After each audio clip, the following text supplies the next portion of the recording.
Sang Rakyana pateh undanging Prawadyabala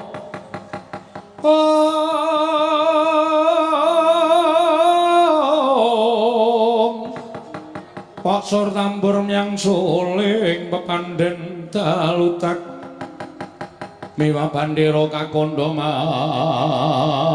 warna-warna pindha jala triyana sri kawuryan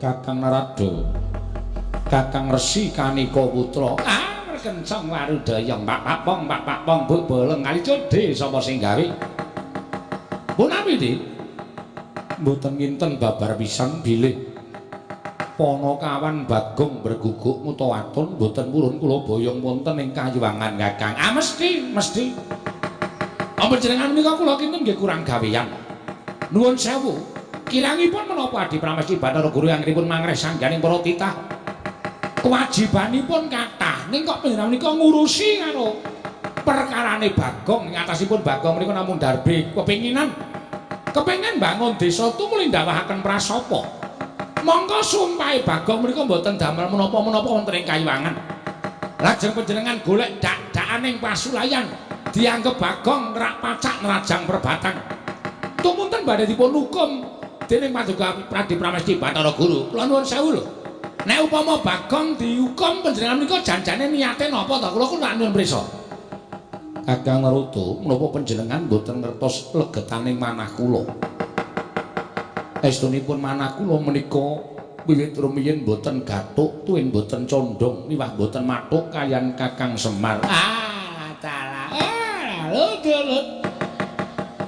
lah terus lupetipun Kakang Semar menika menapa cobi kula nyuwun prisa wong nyatane papane ya dhewe-dhewe panjenengan wonten ing Suralaya Kakang Semar menika wonten ing jagat kula kinten Kakang Semar menika mboten nate tumindak menapa-menapa dhateng Paduka Adi Pramesti Bathara Guru ming penggalih panjenengan ingkang semunipun mboten jenak semunipun mboten tentrem menawi Kakang Semar menika nggadahi moga langkung-langkung atmajanipun Kakang Semar nggadahi gegayuhan monggo gegayuhan ora ana apa-apane nuwun sewu mboten wonten sambung rapetipun kalian kayangan panjenengan lepataken luwih-luwih sing gegayuhan Panakawan menika jenengipun panjenengan menika nuwun sewu lho panguwasa kinarya gada pemenang dinggo sewenang-wenang menika mboten mrayogi mong merga lambarane keburu sengit keburu gedeng dateng Kyai Semar saat majanipun menika mboten sae lho Di kula nuwun sewu tiyang menika menawi tandurane ala undu-undane ya sarwa ora becik ning nek tandurane kuwi apik undu-undane ya sarwa murakapi menika sampun dados kodrating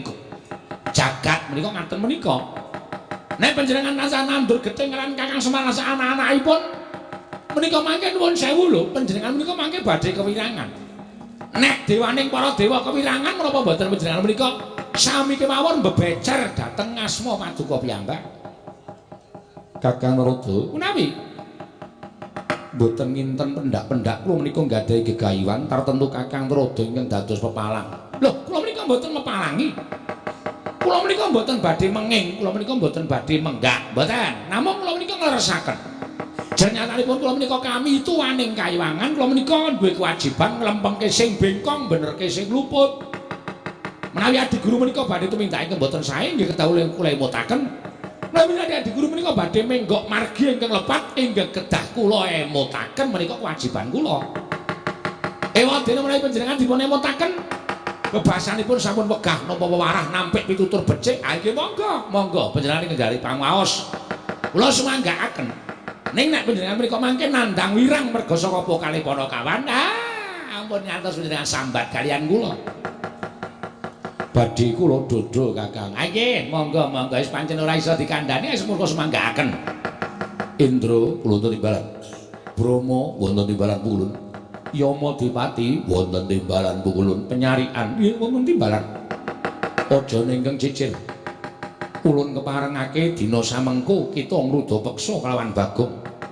Upama ta dulure Bagong kabeh sartane wong tuane bakal dadi palang ulun paringi Purbawasisa kita wani kelawan Kakang Semar. Mekaten pukulun menawi dados dawuh paduka badhe kula estakaken. Nggih, mekaten pukulun menawi dados paduka badhe kula estakaken.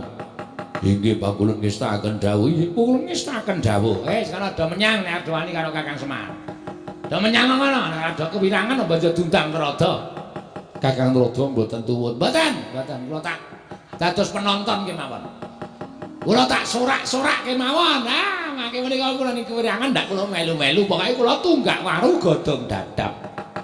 Tegesipun menapa? Narada ora melu-melu, ora melu nggarap pun cekap semanten.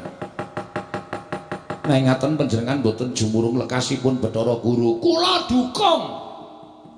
Kula jumurung. Kula menika ndederek. Waton pernyanyi Adi Guru menika nggadahi lekas ingkang sae, gegayuhan ingkang sae. Ning nuwun sewu, nek pakartinipun Adi Pramesti Bathara Guru menika boten sae ngalisir saking anggrang-angring kautamaan. Kula nuwun sewu, kula boten melu. Mekaten Kakang nggih. Nah ngaten lenggah ingkang sekeca kula piyambak ingkang badhe bondo kelawan atmajanipun Semar kanthi cara mekaten Kakang Semar sampun boten gadah kekiatan mergo atmajanipun badhe kula cemplungaken wonten ing kawah Candra Dimuka. Monggo ajeng-ajemluke kawah ajeng-ajemluke wajan menika panjenengan iki gadhe Purbawasisa wis kana Indra do menyang kana kowe do ora mikir apa piye ming semaga karo dawuh Adi Pramesti Bathara Guru kowe ora ngerti mungsuhmu ki ora wong baen-baen. Ketoke mungsuhmu ki ming nala gareng karo Petruk karo Semar. Ini arep do mlebu ICU ana do mangkat. Remuk kabeh kowe. Arep nyama Diwati ku to njabut nyawa, kurang-kurang bejane jabuti untumu karo nala gareng. Do menyang Indra Brahma Yama Diwati penyarikan mangkat dina iki ngriki ngisraken dawuh paduka Hyang Adi Ulun.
Buk bolang kali codhe sapa sing gawe nangka bosok teko piyok kari betone.